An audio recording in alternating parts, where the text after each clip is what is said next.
restoranın babadan oğula, nesilden nesile geçen tarifini yapıyoruz. Hatta bu tarifi yaptıktan sonra sert etleri nasıl pişireceğinizi, Kurban Bayramı'nda en sert eti bile nasıl pişirebileceğinizi kafanızda kurabileceksiniz. Ben hayvanın en sert bölümünü, but bölümünü kullanıyorum. Eğer ama isterseniz çabuk olmasını istiyorsanız bonfile kullanabilirsiniz, kuzu eti kullanabilirsiniz, kontrfile kullanabilirsiniz ama diğerleri sert etler kullandığınız zaman süre uzar. Demedi demeyin, ben herkes yapabilsin diye hayvanın en sert bölümü, but bölümünü kullanıyorum. Ocağın altı ısınıyor. Kuyruk yağı. En yüksek ısıda değilim. Kısıkla ortanın arasındayım. İstiyorum ki kuyruk yağı yavaş yavaş erisin, yanmasın. Kuyruk yağınız yoksa sade yağ kullanabilirsiniz. Sade yağınız yoksa normal sıvı yağ veyahut da zeytinyağı kullanabilirsiniz. Ama birebir yapmak istiyorsanız kuyruk yağı. Kapağını kapatıyorum. 4-5 dakika sonra beraber açıyoruz.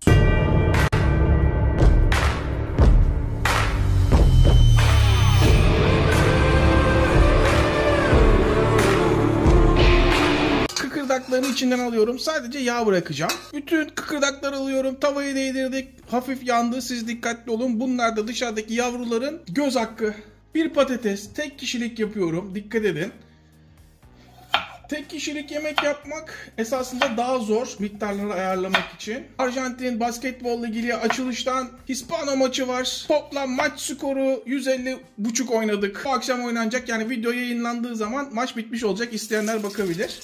Bu arada patatesi hemen şöyle bütün suyunu alıyorum. Daha sonra patatesi şöyle bir tuzlayalım. Harika. Herkesin bir kere de olsa mutlaka yapması gereken bir yemek. Ocağın altı en yüksekte kızartıyorum. Ustasını yükselttim yağdan sonra. Silkme yemeğin adı. Burada resmen eski Anadolu tekniği uyguluyoruz. Çevirdikten sonra 2 dakika sonra bir daha bakıyorum ve tamamen istediğim kıvama geldiğini patateslerin anlıyorum. Hemen patatesleri birbirine değmeyecek şekilde şöyle yan tarafa alıyorum. Soğanı hemen ortadan ikiye, daha sonra ne kalın ne ince piyazlık şekilde doğruyorum. Evet. Soğanı da biraz tuzluyoruz. Tuzladıktan sonra şöyle elimizde bir açalım soğanı. Hemen. Yalnız burada biraz dikkatli olacağız. Bakın aynı tavada kızartıyorum. Dikkat ediyor musunuz? Burası çok önemli. Artık tavanın ısısı düştükten sonra hemen kısıkla ortanın arasına getiriyorum ve kızarmasına izin veriyorum. Bakın soğanlar ısıya alıştıkça bir kademe daha yükseltiyorum ısısını. Böylece soğanların yağ çekmesini kesinlikle engelliyorum. Kızarmaya devam etsin. Tekrar patatesler ortaya çıkıyor. Ve hemen artık soğanları fazla yağına akıtıp alıyorum.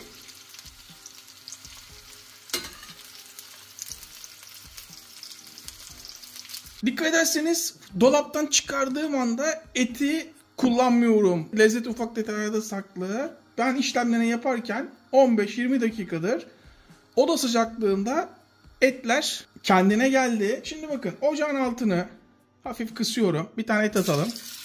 Evet. Yani orta ateşteyim şu anda. Hemen etler oyuna. Etleri hemen burada en yüksek ateşte mühürlüyorum. Ve karamelize ediyorum. Benim için önemli olan etin renginin dönmesi, kırmızılığının olmaması. Başından ayrılmıyorum.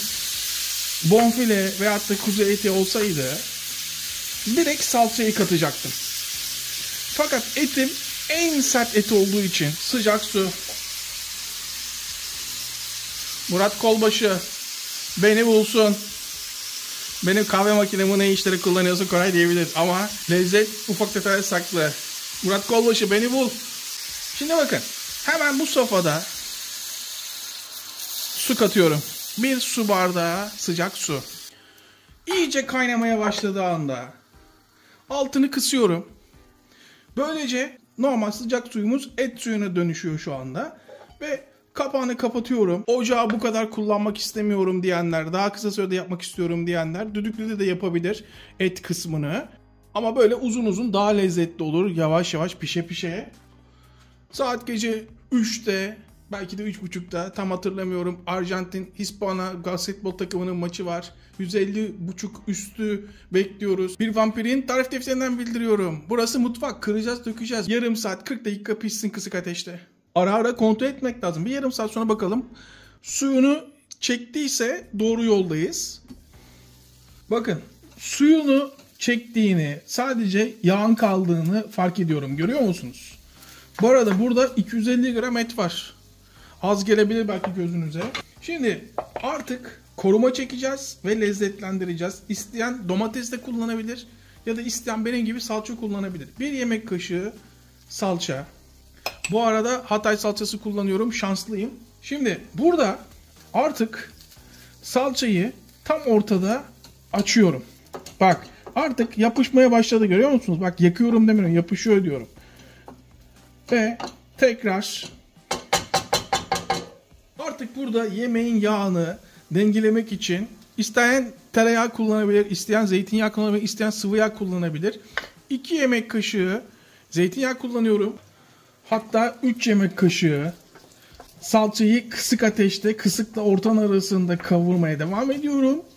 Etimizi şöyle yayalım. Yine ölçü olarak su bardağı kullanalım. Esasında bu yemekte o kadar çok ölçüler önemli değil. Pişirme tekniği önemli.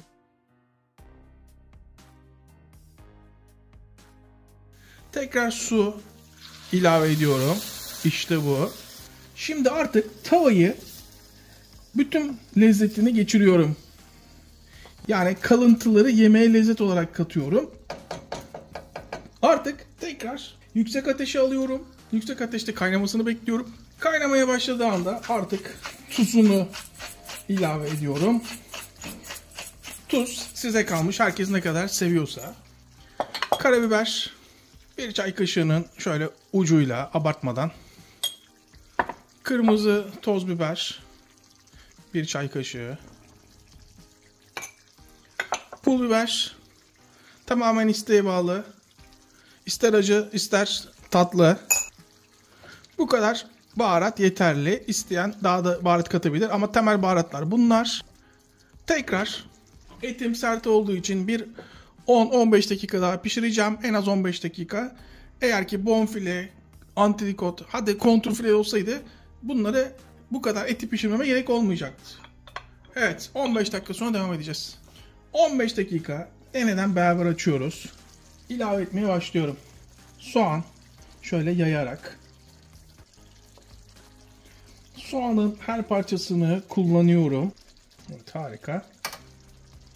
Sıra patateslerde. Şimdi birazdan neden yemeğin adının silkme olduğunu anlayacaksınız. Sarımsak, düşeş. Yine açta kaybediyoruz. Gitme. Üşürüm bilirsin, hastayım sana. Son kez sarılalım. Sesimi beğenenler, sizin için bu şarkı. Ve tamamen isteğe bağlı. Acı sevmem ama böyle yemeklerde mutlaka acısız olmaz. Şimdi gelelim, bu yemeğin adı neden silkme? Artık bu yemek bu saatten sonra karıştırılmaz. Sadece sallayacaksınız, silkeleyeceksiniz, tamam mı? Yemeğin olayı bu. Artık bu saatten sonra bu yemek karıştırılmıyor. Silkeleme tekniğiyle pişiyor. Aynen böyle. Zaman zaman şu şekilde silkeleyeceksiniz. Yemek yapışmayacak. Ben etimden dolayı biraz daha pişmesini istiyorum. Bir 10 dakika daha pişsin. Yani 1 saat gibi pişecek bu et. Artık 15 dakika sonra açabiliriz. Esnaf tabağı yapalım. Evde kendi yemeğini yapmanın faydaları. Nasıl güzel kokuyor biliyor musunuz burası? Bak suyunu görüyor musunuz? Suyunu esasında çekmiş. Evet. Bu arada şunu göstermek istiyorum. Hani et pişti mi pişmedi but diyenler. Bak çatal nasıl rahat giriyor görüyor musunuz? Kesmeye çalışalım çatalla. Bak görüyor musunuz? Hemen kesildi. Şimdi istediğiniz gibi servis yapabilirsiniz.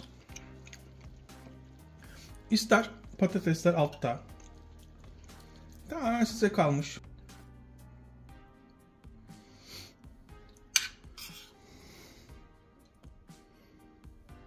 Artık şunun tadına bakalım mı? İsteyen böyle servis yapabilir, isteyen biraz daha sulu yapabilir. Ama bir kez daha söylüyorum, bunun orijinali böyle susuz.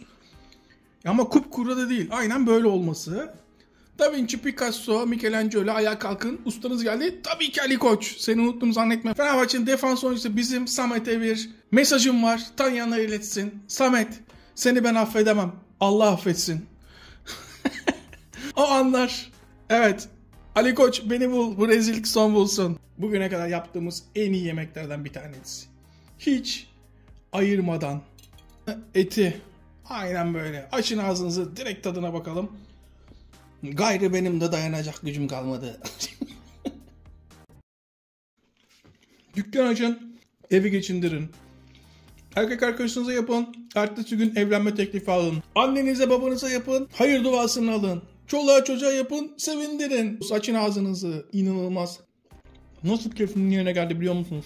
Öf, daha fazla uzatmak istemiyorum, canınızı çektirmek istemiyorum. Ben de dayanacak durumdayım. Hepsini yiyeceğim. İzleyip abone olmayı, vicdanınızda sizi unuttum zannetmeyin. Zeki Brand tabii ki yanlış olamaz. Hepimize en sağlık, tekrardan herkese selamlar.